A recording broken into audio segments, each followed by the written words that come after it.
ဒီဗီဒီယိုလေးကိုကြည့်ပြီးသွားလို့ရှိရင်ပညာတစ်ခုခုရကြမှာပါနော်။ဘာလို့လဲဆိုတော့အမကလည်းလေအရင်တော့ဒီလိုမျိုးကြုံဘူးတယ်ပစင်းသီးကိုတစ်ဖက်တက်ပြီးသွားရင်ဂွင်းဘက်ချမ်းမှာအတူရှိမညီတာမျိုးတွေဖြစ်တတ်လို့နော်။ဒါကအခုကျဲသီးကွင်းတစ်ခုလေးကအခုညီတူလေးဖြစ်နေရနော်။ညီတူလေးဖြစ်နေတဲ့အခါကျတော့အဲ့လိုဘလူတက်ရလဲဆိုတာလေးကိုအခုဒီဗီဒီယိုလေးမှာပြပေးမှာပါနော်။အဲ့တော့ကျဲသီးပစင်းသီးဘက်ချမ်းလေးတွေကိုကျမတို့နှစ်လက်မဆိုနှစ်လက်မအခုအတိုင်းတိုင်းရနေပြီနော်။ဂွင်းကိုသူနဲ့ရွယ်လူရကျင်နေဆိုရင်အခုဒီလိုမျိုးကျမရုပ်တရုံမျိုးပစင်းသီးခွင်းလေးပစင်းသီးခွင်းကိုတိုင်းဖို့ကျဲသီးခွင်းနဲ့အဲ့လိုဆွတ်ချလိုက်တယ်နော်ဆွတ်ချပြီးတော့သူ့ရဲ့နောက်ဆုံးမှာရှိတဲ့ချုပ်ရမှာအမေလက်ကလေးနဲ့ဖြစ်ပြီးတော့ကင်ထားလိုက်အသားလေးဆွဲချွတ်လိုက်အဲ့နေရာနေရရတင်းတင်းပူချုပ်လိုက်နော်အဲ့ဒါကပစင်းသီးနဲ့လည်းကွက်တိကြတယ်အရှိလဲဟိုဘက်ဒီဘက်တိုင်းစရာမလိုဘူးဥပမာပစင်းသီးက2လက်မဆိုရင်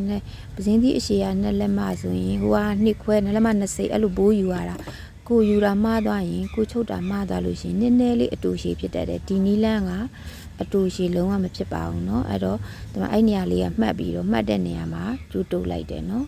အဲ့ဒါကျိုးတုပ်ပြီးတော့ဒါတော့ချုပ်နီးလေးကတော့အရင်တိုင်းပဲပြုတ်လို့ရပါတယ်ဒီရှေ့ညမ်းလေးတွေကတော့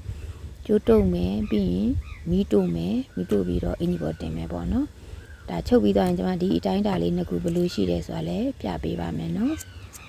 ်ဒါလေးကအရင်ကဆိုရင်ကိုရီဆိုရင်အများနဲ့ဖြစ်တတ်တယ်ကျေသီးကွင်းဘက်ကတူသွားတာပိုးရှိနေတာအမီးလေးတွေကနည်းနည်းလေးပေါ့တစိမ့်စာလောက်ပေါ့ကိုစထိုးတော့ဖြစ်ဘူးတယ်ဒါမျိုးလေးမဖြစ်အောင်လို့ဒီနီလန်းလေးကိုဒီဗီဒီယိုမှာပြပေးလိုက်တယ်နော်အခုဒါ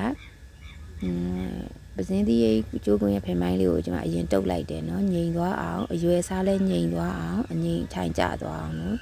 တုပ်လိုက်တယ်ဒါဒီမျိုးဗီဒီယိုလေးကိုကျွန်မ2ခု3ခုရှိပါပြီရိုးရိုးဒီလိုအချောင်းလေးတွေတက်နီးဗီဒီယိုလေးတွေရှေ့မှာတင်ပေးထားတယ်နော်ဒါပေမဲ့ဒါကနီလန်းမတူလို့ထပ်ပြီးတော့တင်ပေးလိုက်ပါတယ်နော်ဘယ်နီလန်းနဲ့ပဲလုပ်လို့ကိုကြိုက်တဲ့အာတန်နဲ့ဆင်ပြေတဲ့နီလန်းနဲ့လုပ်ပါနော်ခုဒါပစင်းသီးရဲ့အထိုင်ဖင်လေးကိုမှကျိုးတုပ်ပြီးသွားပြီတုပ်ပြီးသွားပြီဆိုရင်ဂွင်းကိုတိုင်းမယ်ပေါ့နော်ဂွင်းကိုကျဲသီးကွင်း site ဘယ်လိုလုပ်ရမလဲပေါ့ဒါအရှိမှじゃလုံးဝ freelance site ဖြစ်နေတဲ့ကြောင့်မလို့အဲ့နေရာမှာ site ဘယ်လိုချရမလဲဆိုတာလေးကိုပြပေးမယ်နော်အခုဒါဂွင်းလေးရသွားပြီအဲ့ဒီဂွင်းအနေထားကိုဒီဂွင်းအနေထားလေးကိုဒီပစင်းသီးထိတ်မှလာချိတ်ကြည့်လိုက်ချိတ်ကြည့်ပြီးတော့ဆွဲကြည့်ပစင်းသီးကွက်တီလေးလက်နဲ့ကင်ပြီးတော့ဆွဲချွတ်လိုက်ပါနော်ဒါဆိုကျဲသီးကွင်းတိုင်ဘလားလောက် site အတင်းအလျှော့လုပ်လို့ရတယ်ပြီးရင်နောက်ကိုဖြောင်းဖြောင်းလေးဆွဲပြီးတော့အိုက်ကိုကင်ထားတဲ့နေရာလေးမှာဒါပစင်းသီးကွင်းပေါက်ချုပ်ပါမယ်နော်ချုပ်ပြီးတော့အထဲပေါ်တက်ကြည့်မယ်နော်အဲ့တော့ဟိုခါတိုင်းတက်တယ်လို့ပဲကျွန်မအရင်တော့ဟာကိုအမဲရောင်ထဲလေးထဲမှာပြောပြထားတယ်နော်ပိုင်းကတော့မမှတ်မိတော့လို့အဲ့မဲ့သူကမူရင်းရှာတဲ့နှစ်စိတ်ရော့ဖုံးဘက်ချမ်းနဲ့တဲတိုက်လှုပ်ထားတဲ့နေရာကိုနှစ်စိတ်ကိုရော့ခွာတင်ပြီးလို့ရှိမှကျမတို့ဒီမဲ့ဟိုကကျဲသီးကွင်းတက်တယ်ပေါ့နော်အဲ့လိုမျိုးပြောတာအဲ့ဒီနီလန်းကတော့တူတူပဲအခုဒါကျမကွင်းဘက်ချမ်းတက်မှာမကြည့်လိုက်နော်ဒီမဲ့ကြည့်ရှာတယ်ထိတ်ကလေးရှိရဲ့အဲ့ထိတ်ကလေးမှာဒီမဲ့နှစ်စိတ်ကလေးခွာပြီးတော့အဲ့လိုတင်ထားတယ်နှစ်စိတ်စာလေးခွာတင်ပြီးတော့ချုပ်လိုက်မယ်နော်အဲ့ဒါချုပ်ပြီးသွားလို့ရှိရင်ပစင်းသီးလေးနဲ့ကွက်တီရွယ်တူလေးရမှာပါနော်ဒါမျိုးလေးနီလန်းလေးကြတော့အတိုင်းအတာတွေပေတံကြီးတွေလည်းမလိုဘူးတစ်ဖက်ကိုအသေးတစ်ခွဲဆိုတစ်ခွဲတလက်မကြိုင်လန်တလက်မချပြီးသွားရင်ဒီလိုလိုက်ချုပ်ရင်လွယ်ပါတယ်အခုကျွန်မချုပ်ပြလာတဲ့ကျိုးကချီပိုးကော်ပိတ်မပါဘူးပေါ့နော်ဒါပေမဲ့အဲ့ဒါကိုပစင်းသီးထိုးရမယ်ဆိုတော့ကျွန်မလည်းကျိုးနည်းနည်းကြီးပိုညက်တယ်အထက်အစာများများခြံလိုက်တယ်ပြီးမှမိဘူးတိုက်လိုက်တယ်မိဘူးတိုက်ပြီးတော့ဒါမျိုးထိုးပေးထားတာပါနော်ဘာလို့လဲပစင်းကောင်းသီးပါတော့ကျိုးအပြားတွေနဲ့ဆင်မပြေဘူးကျိုးပြားထိုးလိုက်ရင်ပစင်းသီးအသေးရမယ်ဆိုရင်ဖြုတ်ရတာလုံးဝအဆင်မပြေဘူးဒီလိုအထောင်လေးတွေအင်ကြီးမှာတက်ဖို့လဲလုံးဝအဆင်မပြေပဲနဲ့ပြပြကြီးဖြစ်နေတတ်တယ်နော်ဒါအင်ကြီးပေါ်မှာကိုဒီမှာတက်ပြလိုက်နော်ဒါမနက်ကဗီဒီယိုမတင်လိုက်ရဘူးလေဒီမှာဟိုကရိုက်ပြီးတော့လောက်ကမအားနေလို့เนาะအခုဒီဟာလေးကို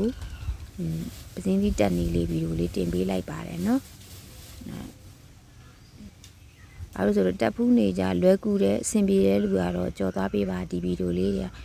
ခုမှစတက်တယ်ဆိုတဲ့လူတွေအတွက်လွယ်ကူမဲ့နီလန်းအတိုင်းတာမသိဘူးဆိုတဲ့သူတွေလွယ်ကူမဲ့နီလန်းလေးပါခုတော့ကကြတော့နည်းနည်းလေးခက်ခဲတဲ့ဘူးလေပါဘယ်နာနေကြည့်ပြီးဘယ်လိုလုပ်ရမှန်းမသိဘူးလေဒါကြောင့်မလို့ဒီဗီဒီယိုလေးတင်ပေးလိုက်တာเนาะဒါဆိုရင် နောက်ပိုင်းလေးကိုလည်းတေချာတုပ်လိုက်တယ်ဒါဆိုလို့ရှိရင်အင်ကြီးလေးနဲ့ခိုင်သွားပြီပေါ့နော်အဲ့တိုင်းလေးပဲရဲရဲဝင်တုပ်ချလိုက်လို့ရှိရင်သူက9စုံမှလည်း9ခုလုံးအရွယ်တူလေးတွေရမှာနော်အဲ့ဒါလေးကိုလာပြောပြပေးတာပါအဲ့လေးကိုကြည့်ပြီးတော့ပညာတစ်ခုခုရမယ်ဆိုရင်ကျင့်တတ်ပါတယ်နော်နောက်မှာဗီဒီယိုအင်ကြီးချုပ်ပြီးသားလေးဒါလေးပြီးသွားတဲ့ခါကျတော့လေဒီမှာဗီဒီယိုလေးနည်းနည်းရိုက်ထားတာလေးတဲ့ဒီဟာလေးချုပ်ပြီးသွားရင်ဘယ်လိုပုံလေးလဲဆိုလဲပြမှာပါနော်ခုဒါကျွန်တော်ချုပ်ပြီးသွားပြီဒီပစင်းသီးကအရင်ချုပ်ထားတဲ့ကွင်းနဲ့ site တူလာတိုင်းကြည့်မယ်ဒီမဲ့ site တူတယ်နော်သူနဲ့တွေမဟုတ်ဘူးဒါဆိုရင်အဲ့ချုပ်ထားတာသူနဲ့တက်ရမယ်ကျဲသီးကွင်းနဲ့ဟော site တူလာကြည့်လိုက်မယ်နော်ဒီမဲ့ကျဲသီးကွင်းချိတ်ပြမယ်နော်ဟောဒါဆိုရင်ကျဲသီးကွင်းကလည်းကွင်းနဲ့ကွက်တီကြနေတယ်နော်ဟောအဲ့ဆိုပဲညာ site လဲတူသွားပြီနော်ဒီလိုမျိုးလေးဖြစ်မှာပါနော်အဲ့မျိုးလေးကိုလိုက်လို့ကြည့်ကြပါလို့ဒါလည်းတိုက်တွန်းလိုက်ပါတယ်နော်စိုက်ကလေးလည်းပြန်တိုင်းပြမယ်နော်စိုက်ကလေးတိုင်းပြမယ်တစ်ဖက်တူတစ်ဖက်ရှိလည်းမဖြစ်ဘူးဒီမှာကြည့်လိုက်ပါဒါဆိုစိုက်ကိုက်လေးရတာချုပ်ရလေးကိုကြည့်လိုက်နော်စိုက်ကိုက်လေးရတယ်နော်ဒါဘာပေတံမှတိုင်းစရာမလိုဘူးအတိုင်းလည်းမှတ်စရာမလိုဘူးနော်အဲ့လိုမျိုးလေးရပါတယ်လို့